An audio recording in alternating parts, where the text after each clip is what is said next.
A good morning or afternoon to you all. I'm Dr. Winani Tebele from the Botswana National Museum in Botswana. We are going to talk about the Bonington Farm project in Botswana. It is in Gaborone, the capital city. It's based on a colony. It's a colonial project, really. Bonington was part of the farms that formed early Gaborone. Gaborone is the capital city.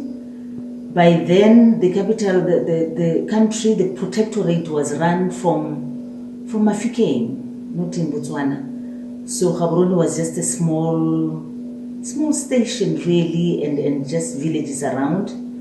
And Bonington is one of the farms, part of land that was given by Kgosi Sitshele, a local chief, to the British South Africa Company for the railway line from Cape to Cairo, as per his dream. It was also to act as a buffer zone because Botswana chiefs were afraid that the Boers that were moving from down south, from Cape Town up north, and establishing republics were going to take over Botswana. So Sitshele decided to give this stretch of land to white people along the railway line. So Bonington was part of those farms. The farm was used for livestock and crops. In around 1975, most of these farms were taken over by government. They were bought by government now to create space for the expanding capital city, Gaborone. The Bonington project that we are doing is now part of the remnants of the Bonington farm, which is, these farms were called Broadhurst farms. It was around the 1800s. The first owner of the farm was Dan Lecordia, and I think it exchanged many owners over the years, but the last owners were the Saunders, who are still here in Botswana, but have now moved into different business. And most of the local residents, the local communities around Gaborone worked at the Bonington farm, particularly Mokgodisane. Mokgodisane has been swallowed up by the capital city. They worked at the Bonington farm and at the Bonington trading store. There was a trading store run by the owners of the Bonington farm. They also fetched water from the boreholes from this farm. The key pointers that still remain up to today are the silos, which you would see in the picture, and the farmhouse and horse stables. They still remain. Those are being redeveloped. The silos have been repainted, and those are going to be like the key exhibits in the open air museum. We chose the Bonington farm to act as an open air museum because of these audio exhibits that I've already mentioned. There is also other things that are displayed there. The physical structures, there's going to be in the farmhouse after restoration, there will be other things that will be displayed inside, like small objects. And we also chose this because it's going to be easy to portray history, the culture of the adjacent communities, and also contemporary settings. This is going to impart knowledge to the general public, to tourists, for pleasure, appreciation of the history, the colonial history, and the lifestyles of the represented communities, that is the Mokgodisane community and the many other surrounding communities. It's going to offer an opportunity to show local designs like traditional architecture, the vegetation, material, and the uses that vary according to the different ethnic groups that are in the geographical area. Also, the constructed structures that we are going to have in the open air museum will be like representing the farm itself and the traditional structures from the local communities, so that we show the blending of the foreign culture that was coming in with the farmers and the local culture. The performance of cultural practices by the local communities. The Bonington Open Air Museum is going to also portray the history of colonial Gaborone, in particular with the emphasis on the Bonington farm itself, but also the other farms and the colonial developments that were there during the time, because it was a station, because that was the time of the construction of the road to the north, which is the railway line. So it's going to show the early structures by the colonial government then. It is also an opportunity to conserve and preserve cultural, natural and historical heritage, and also to extend the green belt of Gaborone, because around the Bonington silos and Bonington farm, there's a stream that runs through the site. So the intention is to rehabilitate the area such that the greenery from the stream is also a feature that shows in the open air museum. And since the stream runs through the whole city, we feel it's going to extend the green belt of the city. It also goes all the way through to the botanical garden, which is a part of the Botswana National Museum. So hence the component of the greenery of the city. It's also going to contribute to tourist attraction in the city, since there are very few, the main areas for recreation in the city, just shopping centers. There's really a few features that would attract people from outside. Therefore, it's going to add to places of leisure and to act as an educational outlet. The farmhouse is going to act as the key exhibit as well as the silos.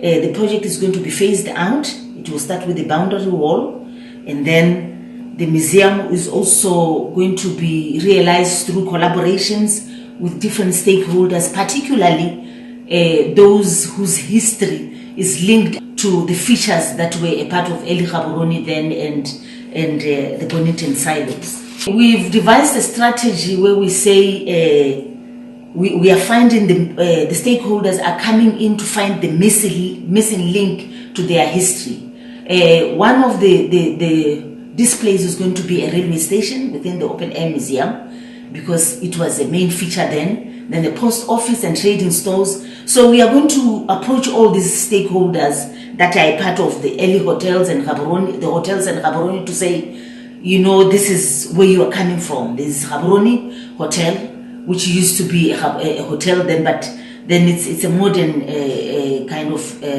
facility. But we are going to approach them to say, can you help us reconstruct this, because it's a part of your history. Hence the issue of finding the missing link and restoring and displaying together. This is also a call to promote and preserve the history of Gaborone with the stakeholders, and also for them to help fund the restoration process of the Bonington Open Air Museum. The other thematic historical displays will be focusing on the farm implements, farm animals, early post office, Bonington trading store, and other trading stores that were in the area. We are also thinking of establishing a nature park within the Bonington, because there is ample space there. Bonington is also going to have an amphitheater. That is a space where there will be a lot of activities, the display of traditional dances, games and many other things, and probably for the visiting school groups that will be visiting the open air museum. There's going to be daily feeding activities and nurturing of animals and plant species, watching of the riding horses, because we also have stables. We'll also create space within the amphitheater made for seminars, lectures on restoration and craftsmanship, and other farm activities. We see this as a lifelong learning process, which can lead to social and as well as economic stability within the society, promoting of culture and heritage, leading to social harmony, because we want to promote all the different communities, so that they all see themselves as being represented. This is also going to eradicate poverty, because within the different structures, we are also going to allow the local communities to come and practice their traditional skills and also sell in the curio shop or within their given spaces. So this will lead to economic diversification through all these different cultural industries. This will also lead to the broadening of the tourism base, because in Botswana mostly tourists come to see wildlife, wild animals, they visit national parks. So with an open air museum based on a colonial history like this one, we see it as another component for tourism. It's also going to promote craft skills and their production, and this could also lead to non-sport talent search, because in most cases what happens in Gaborone is people go and watch football. The skills promotion at the open air museum also will be used to brand Botswana, to act as a cultural nerve point for Gaborone and serve as a base for TV art on ethnographic and historical documentaries and cultural art and educational programs. The open air museum will open room for partners and collaborations and exchange programs and capacity building for craft producers as well as museum professionals. It will also allow for sale of curios and in-house production by these local vendors. The open air museum will also allow for production and sale and access to interpretative literature, because there is also going to be an information center within the facility. The open air museum will also allow for sporting activities in the nature and fitness park, and also the horses that will also be seen moving around, and with school kids maybe learning how to ride. And it will also allow for recreation through the coffee shop and the curio shop. So in summary, we see the Bonington colonial legacy being relived through the project in conserving and restoring the farm heritage. Artists have also been invited to do their murals still on the history of farming, which you see in the picture of the silos. So it is really a critical analysis of colonial farming in Botswana, its impact on the local communities, and how it informed the current agricultural practices of the local society, and how sustainable this colonial legacy has been to the local communities. Thank you.